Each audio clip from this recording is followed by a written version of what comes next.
கூட அதெல்லாம் ஒண்ணு கூட எவ்வளவு இருக்கு? 30. ஒண்ணுதான் அனுப்பிச்சிருந்தல. இது என்ன அக்கால சொல்ல கொடுத்தா சதவீதம் வச்சுருவோம்.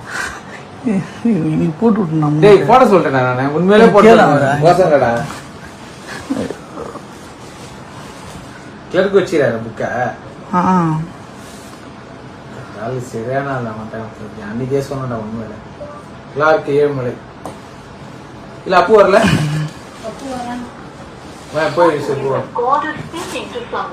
சரி போட சொல்றேண்ணா. 400 வரைக்கும் வேலையை போறான். சீக்கிரம் முடிச்சு கொடுங்க அமௌண்ட் சீக்கிரம். அவர் தான் போடுறேன்டாரு. நான் 400 1 மணி நேரம் ஆயிடுச்சு வந்து. நான் வீடியோ கிட்டே சொல்லிடுறேன். நானே தூங்கானு கிளம்ப மாட்டாங்க. வந்தாங்க அசோசியேஷன் வந்து நின்று சரி சரி போட்டு விட்டுருங்க. நான் பார்த்து பில்லு அங்க எத்து போனாதான் அந்த கைது போடுவேன். வீடியோ பிரச்சனை இல்லடா. நீங்கள் டயல் செய்த எண் தற்போது பிஸியாக உள்ளது. சரி பார்த்து போட்டு பின்னர் முயற்சிக்கவும்.